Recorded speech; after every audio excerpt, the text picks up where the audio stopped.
Okay, so on the workbench today we have another guitar from the collection of P. Holidai, and this is a Watkins Rapier 33, and I think according to P this is from 1958.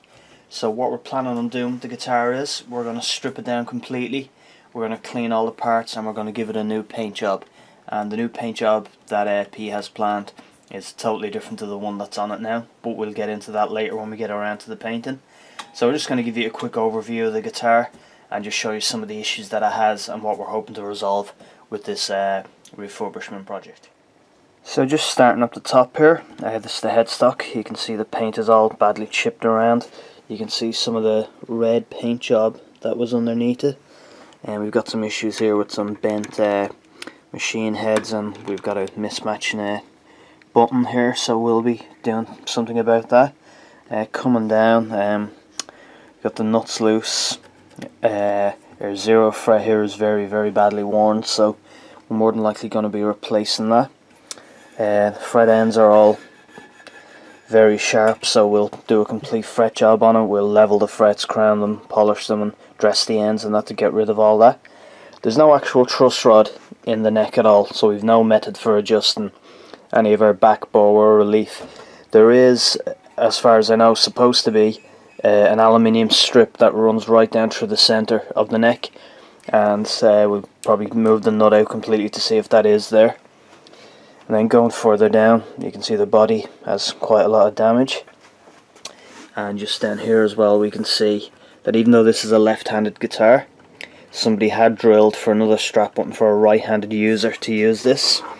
At the same time they also bent the tremolo arm so it would suit a right-handed user, so that has to be fixed and rectified. And we'll also be patching this hole here as well. Onto the pickguard now. You can see the switches are quite dirty, and that'll all need to be cleaned, but everything does work. We plugged it in and it does make sound, and we've got our 3 pickups here. Very interesting pickups. When we take the pickguard off, we'll show you the inside of them. They only have 5 pole pieces instead of 6. All our switches here. Pete was telling me, and I was looking it up as well, that these are actually switches. They were originally used on hair dryers back then, and this was just a money saving measure to use them here. We've got our bridge and our tremolo unit. We just gave this surface here a quick clean to see what the metal was like and how it would take a cleaning, and it looks like it will be okay when we put it all together. And we've got a mismatch in a strap button there, so again that's something that will have to be replaced.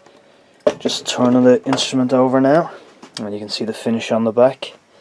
You can see some of the marks we have, and you can see all the lines here from the polyester, I think it was used. And you can see we've got a set neck as well, so the neck all stays one piece. We've got another hole here where it looks like there was another strap button drilled just to maybe make the guitar balance if it was a right-handed user who wasn't obviously going to be using the left-handed button. And you can see we've got our finish here, just comes up part way up the neck. Then we've got it's kind of like a D-shaped kind of neck. It's a bit flat on the back, and then coming up here we can see again the finish kind of fades off here, leaving the neck natural up onto the headstock.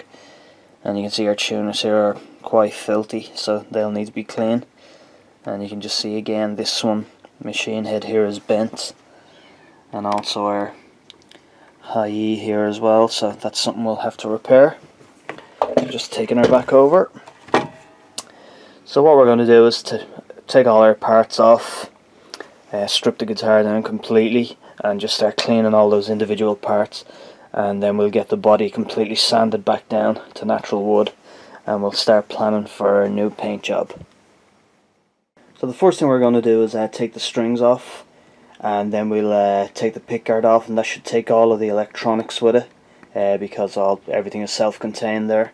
Then we'll get our bridge and tremolo unit off, and we'll get our strap buttons off and our machine heads off, and we'll take the nut out and double check that our aluminium stability bar is there, and then we'll just start to move on to the process of checking all the parts. We have plenty of bags there and masking tape and stuff to keep everything labelled so it all goes back where it should, and then we'll start the process of cleaning up our parts and stripping the body down.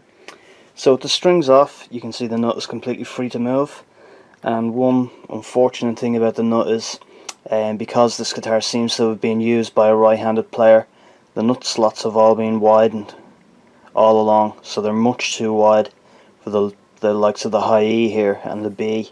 So what we might have to do is patch up the nut inside, maybe fill it with some bone dust and some glue or something like that to try and close that up, or we may even make a new nut. We'll have to see. And you can see the damage that we have here to our 0 fret, so that definitely needs to be replaced. You've got a really deep gouge here that goes right into through the fret and touches the fingerboard. So with that out of the way, we can now do a check here and see have we got our stability bar. So we've just got our light in here just to try and help us show, and with the nut out we can see two things. We can see this strip of wood here was added as a shim to raise the nut up slightly, probably when it was being converted to be used by a right-handed user. And this might be very, very hard to make out, but just where the tip of this scribe is just here, we can just see the start of the aluminium stability bar in the neck. So it definitely does have one, so that's a good plus anyway. So now we'll keep moving on and strip down the rest of the guitar. So here's our two strap buttons. We've got an original here, and this is the one that was in the back. It was some piece of plastic that had been screwed in place and then a plastic cap super glued on top. That was quite difficult to remove and just horrible in general. And just to show you the gap and the hole that it's now left in the back, so we'll have to plug that and make that part of our refinish so that we can put a regular sized screw in again. So we're just taking apart our bridge now, so this top piece should just pop off, and it does. And then we've our two adjustment screws or thumb wheels, so they've come off, and then we have two flathead screws here that are holding everything in place.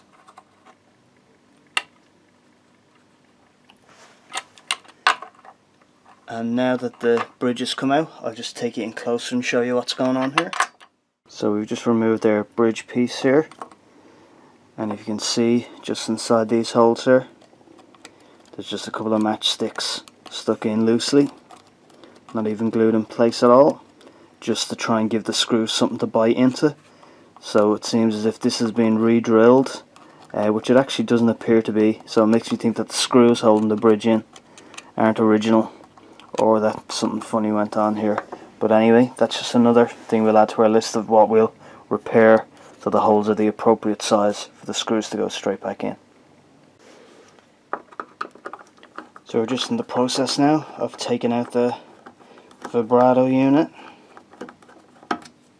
and again we're using our bag here to hold on to everything and making sure the appropriate screws stay with the appropriate part. As I was saying earlier, we actually did some cleaning just along this part here, just to see how some of the other metal parts would react if we did try and clean them up, and they seem to be doing okay.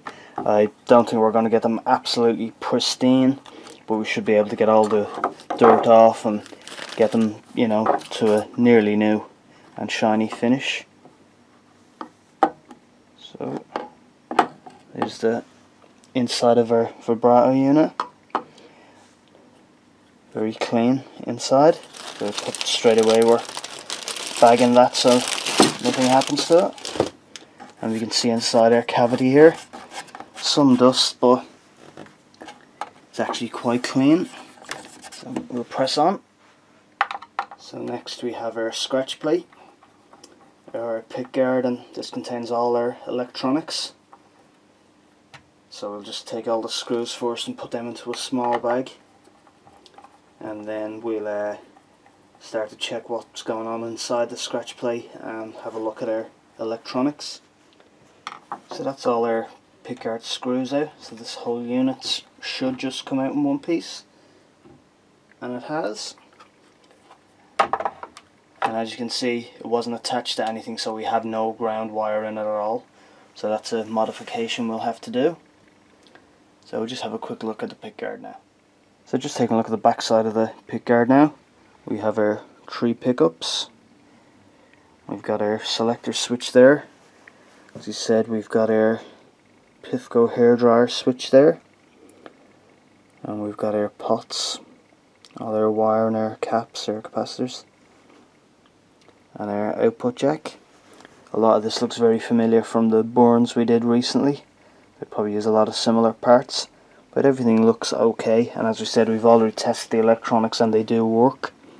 So the only real modification here we'll be adding a ground wire, and we'll just be giving everything just a bit of a clean up and that, but functionally all the electronics are okay. So we'll just get ready to continue with our stripping down. So we're just taking a look at our cavity now here that was routed out to allow the electronics to go in. And just to say, first of all, one of our pickguard screws had no bite at all. It completely just pulled out. So you can see the wood is broken through there completely. So we'll be reinforcing this area here, so the screw has something to bite into. And we've no holes at all along here or anywhere along here. So the guitar was never originally drilled to have a ground wire. So that's an addition we'll have to make. You can see these marks here that correspond to where our pots were. And these are actually plugs. So it's very hard to tell, but on the back of the guitar, it doesn't quite come through on the light, but you can sort of feel it. We've got some marks here. So I would think that this body was originally drilled to have its controls on the opposite side. It was made to be right-handed, and then they came back and plugged these holes up so it could accommodate the left-handed electronics. So this whole cavity will be shielded before we put it back together. So we're going to move on now. So we're just getting ready to take off our tuners here, and you can see they're quite filthy. So we'll be giving these a good oil bath and probably some ultrasonic cleaning if we can, to try and clean them up. And you can see, as I said, our machine head here is bent, and this one here for the high E, so we'll be trying to straighten that out. We've also got a mismatched button here, so we'll be seeing what we can do about that to get all the buttons matching correctly. So we'll just take these off now. So with this machine head out, or tuner, you can just see that we actually have two holes to allow the strings to go through, and that's very much like old style mandolin tuners. So these may have been a part that was reused because they had some in stock, but it's interesting, you don't really see the second tuning hole once they're in, but just an interesting part to note. So another modification we'll be making will be to put in some actual side dots. The ones that are on at the moment are just very poorly painted on. So we'll come back and we'll put some actual plastic 3mm side dots in there. So this is the guitar, pretty much completely stripped down. We still have the 0 fret to take out, but we'll do that at a later time. And with everything off it, this guitar is a complete featherweight, there's no weight to it at all.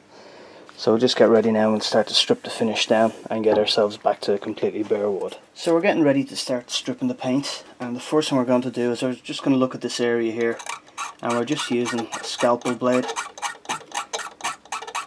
and we just want to see how thick the paint is. So moving on to a razor blade, and we're just seeing how difficult it's going to be to remove. Now we're going to be using a heat gun to do most of this, and set various sanders in there. We just want to see how difficult the paint is and how thick the top layer is and that, just to make sure we don't go too far.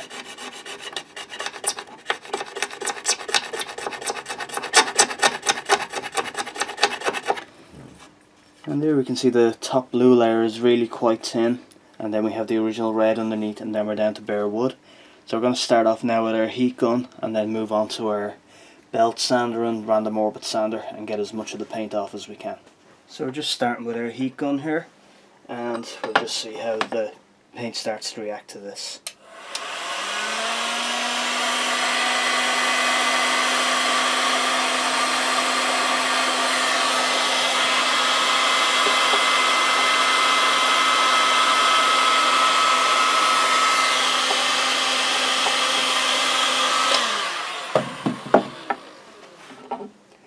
So you can see how quickly that's melting and badly smoking.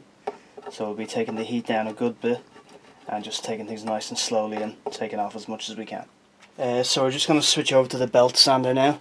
You can see we've got some of the paint off, but the smoke coming off it was just absolutely horrific, very toxic.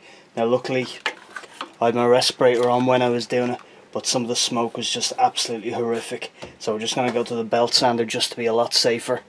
And this is definitely not something as they say that you should try at home.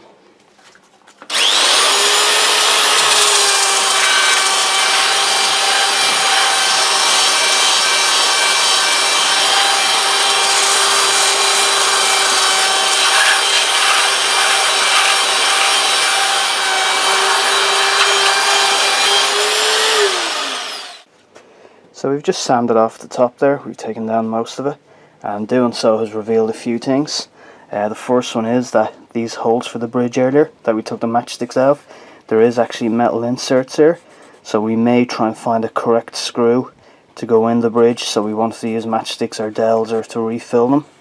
And if you can just make it out here, you can see the join here. That would have been where the wood was joined to make it the body in two pieces. It's not quite down the centre, but it just shows us where the parts were. So what we'll do now is we'll flip her over, we'll do the back, and keep going then and do the sides. So we spoke earlier about these plugs here, and you can see there's quite a few of them all over the guitar. I'll just flip over to the back here now, and you can see where all these holes correspond to the plugs on the other side.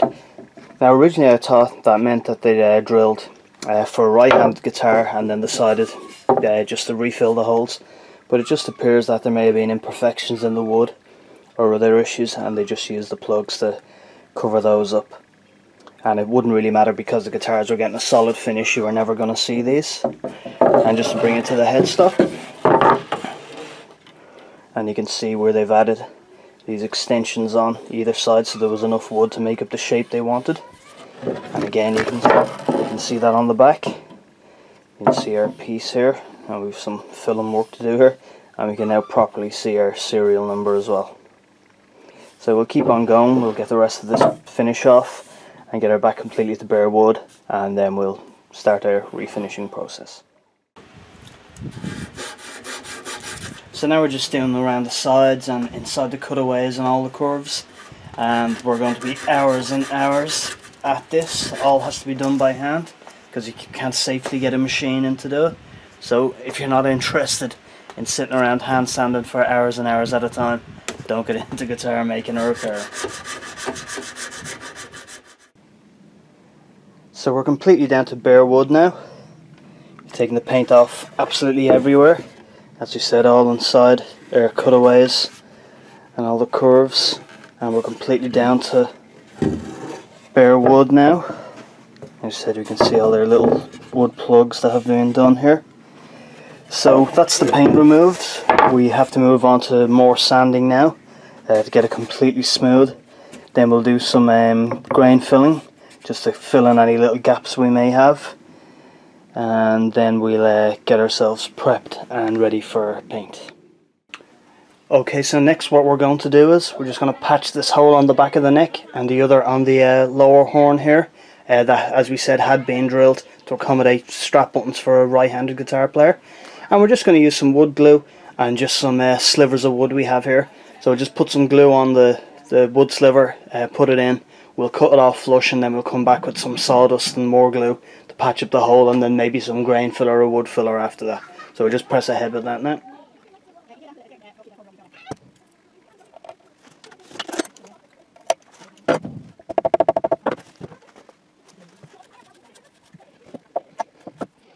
So we've just come back and we've just filled this rear strap button here with a nice solid chunk of mahogany. So when that's dry, we'll snip it off, cut it flush, and we can re-drill that strap button hole. So now just at this point here, where we said the pickguard screw had actually burst through and wasn't biting into anything, we're just going to install another little piece of mahogany just here as well. And it's a bit oversized at the moment, but once it's glued in place, we'll pare away all the extra material to make sure it doesn't interfere with anything on the inside.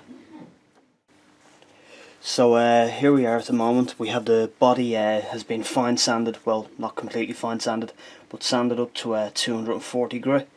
So what we're going to do now is we're going to come back with some grain filler, and this is just some grain filler we've mixed with some white spirit to tin it down, and we're just going to rub that all over the body, and that'll fill in any little teeny tiny holes or gaps in the grain and stuff like that.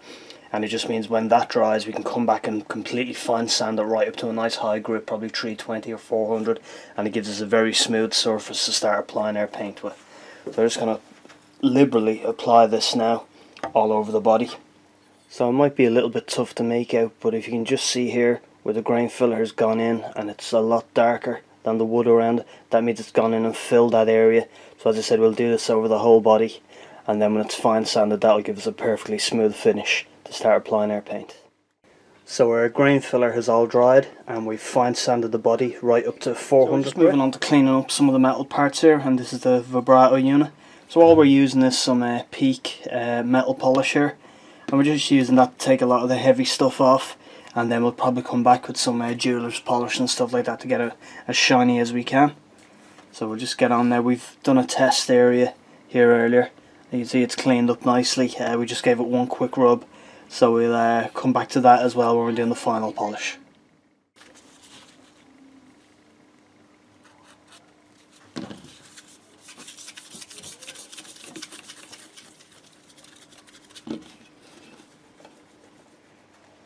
So there we go, that's the bulk of our hardware cleaned up and it's all nice and shiny. So we'll probably just come back before we install it, or even when it's installed, and we'll just do another clean up and a bit of a buffing on it for its final finish. So next we're just looking at our tuners here, and I don't know if you can make it out, but these tuners are absolutely filthy, so we're going to try something different to try and get them cleaned up. But one thing we're going to do is, you can see this tuning button is a completely different colour to all the others. There's no match at all. So what we're going to do is take that off, and we're going to replace it with this, which is a lot closer in colour and shape. So we'll take this off now. It looks like it's glued in or super glued in, so we might end up smashing it completely to take it off, and we'll get this button on in its place, which should be much more of a match and just get things looking a lot more even. So that's our machine head replaced there. So it blends in a little bit better than the original one we took off, this kind of pearloid one here. So next thing what we're going to be doing is going to be looking at this one, and you can see where it's bent quite badly. So I'll be taking this tuner apart. We're going to take them all apart, in fact. So we'll just be taking this one apart first though, and seeing can we get this bent straight again. So just a quick bend in the vise there with the pliers, and we've got that almost perfectly straight again, so a lot better than it was. So we have all our tuner parts now inside our ultrasonic cleaner, and we're just going to get this going, and it should take off a lot of the heavy stuff.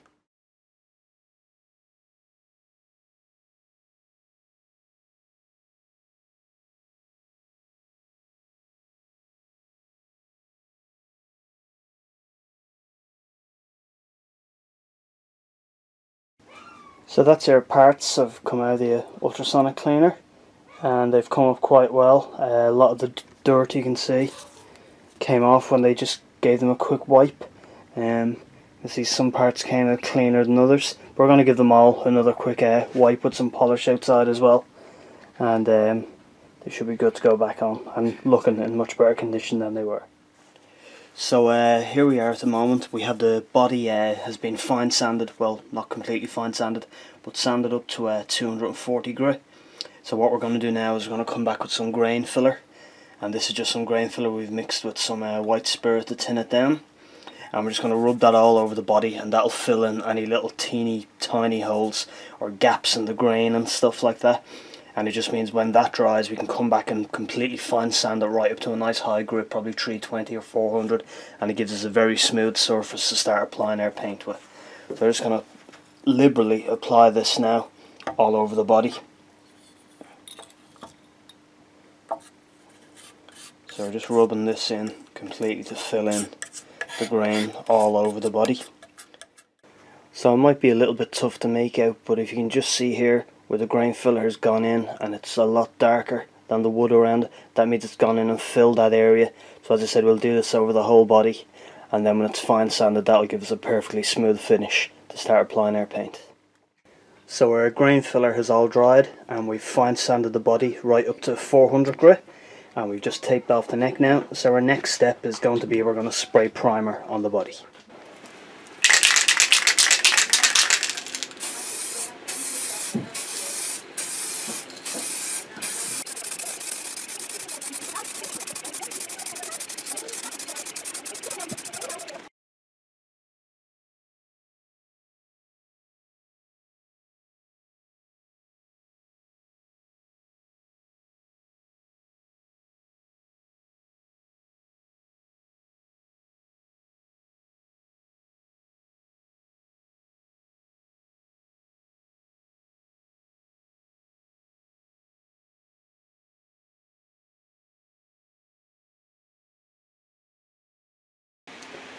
So that's our primer done. The noise in the background is just a fan we have running to get rid of any leftover fumes, and the neck is still masked off because we'll be keeping that natural.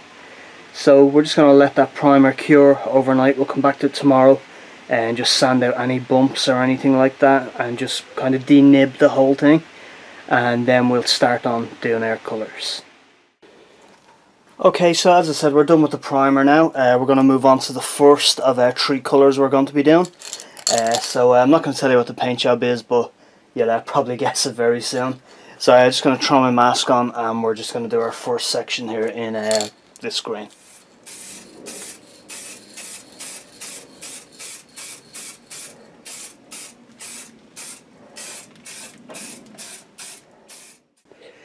So as we've been working away on the instrument, P. Holidai has paid us a visit and he's brought us over some extra parts for the guitar. He's brought us over 2 correct and matching strap buttons.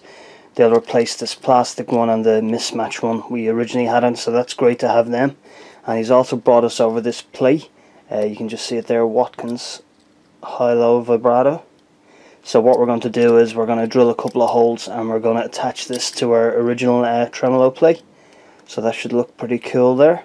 So Pete had these on a spare Watkins Rapier that he had, so it's brilliant that we have these extra parts and to make it more period correct and looking extra cool. So we've just drawn up some center lines on the piece there, and we've drawn around the plate that's going to go on just to help us get things centered and that. So we're going to use this as a reference so we can mark exactly where we're going to drill through for the holes, rather than trying to scratch the chrome surface and accidentally leave any marks or anything like that.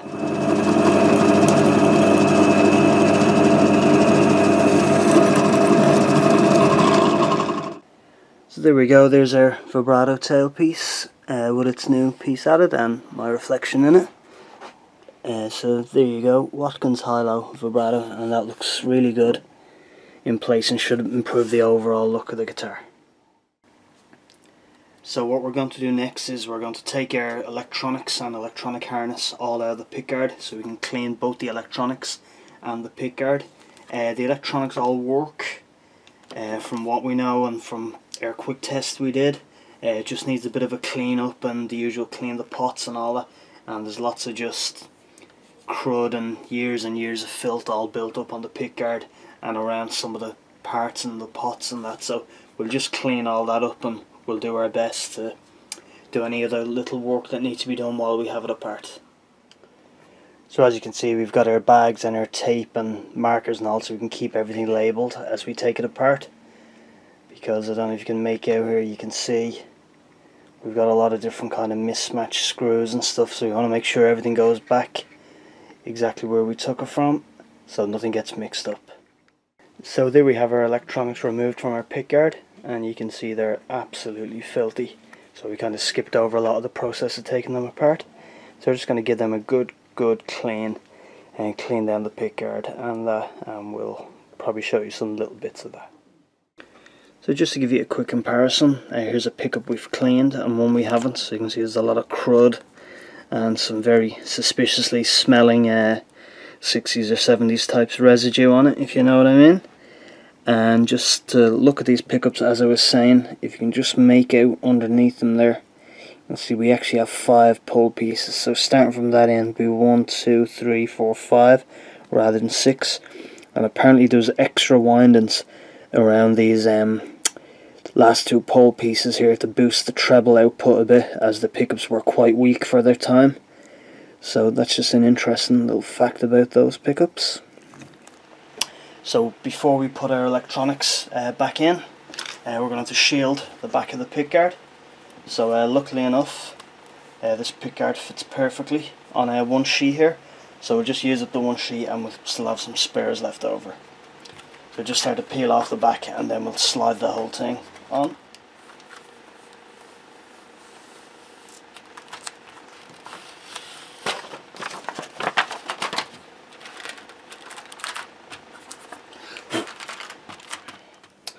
So now we've got our pickguard shielding in place. We can now put the pickguard and all the electronics back in together. So I just take it piece by piece. We're just putting in the selector switch first. and we're just putting them in a little bit and not fully tightening anything, just to hold everything in place and make sure everything's still working and that we don't have any issues. So we'll just press on ahead with this now. So that's our pickguard back together with all our switches and controls all back in place, and we've shielded the back of it, so it's ready to go back in the instrument now.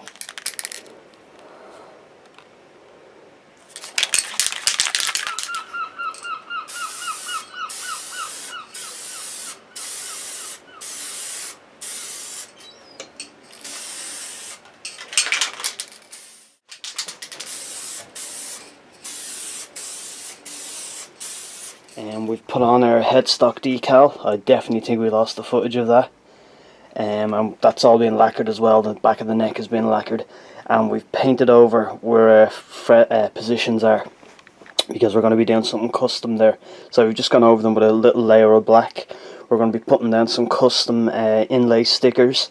We're going to be painting over those in white, putting down some custom fretboard stickers, painting it again in black, and then taking the stickers off to reveal the custom inlay that Pete wants.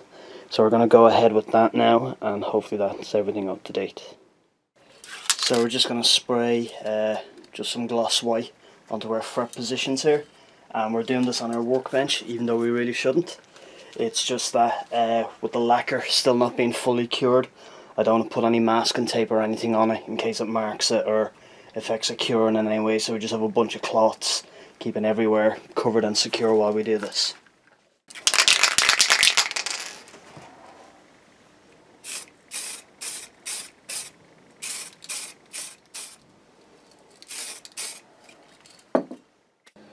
So just to bring you back, we've stuck down our inlay stickers and we've gone over it in black. So you might be able to make out one or two parts of it there. Maybe not with the shine of the paint, but that's where we are at the moment. So we're going to let all that dry and we'll come back to it after. So we've shielded the inside cavity now, and we're just going to check for continuity, and that's just ensure that there is signal passing through all of the copper tape. So that means that when we put the pickguard back on, that we get a completely closed, almost like a Faraday cage, to ensure we don't get any interference. So just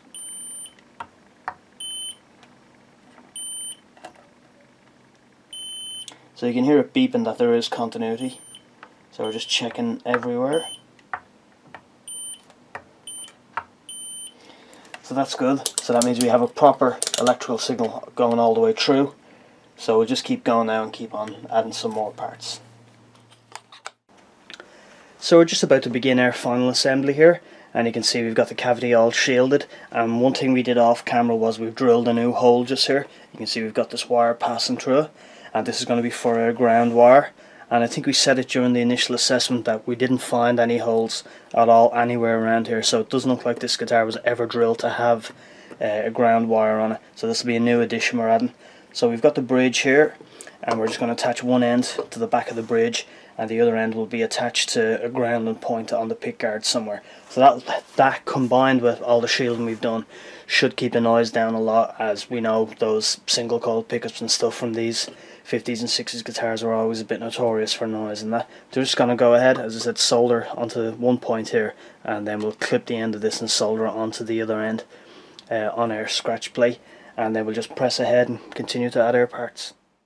So we've reinstalled our bridge slash vibrato unit here, and you can see our ground wire running from it here, and you can just make out these bare wires here that travel around. That's the grounding for all the pots here. So what we're going to do is we're just going to snip this wire here, and we're going to solder it onto one of those grounding points along there. Then we'll be able to flip the pickguard and install it, and the whole thing should be shielded and grounded then to give us a much quieter signal when we're playing. So that's our ground wire installed now. As you said, it's attached to the tailpiece, so we can now flip over the scratch plate and start to install it. So the power's gone out, so we're still doing the final assembly. So this is just by torchlight. So as you can see, we've got our pickguard on, we've got our tailpiece in place, and we've got our vibrato arm that we had to rebend back to suit left-handed use, as it had been bent for right-handed use. That's the guitar hanging up, and we can do nothing because it's pitch dark. So we'll bring you back again when we're due to do the rest of the final assembly, hopefully when we get our electricity back. So there she is, completely back together, strung up and sounding lovely. We'll try and get a sound clip of Pete playing, but that's her with her new vibrato piece put in. We put the bridge back in and she's looking well.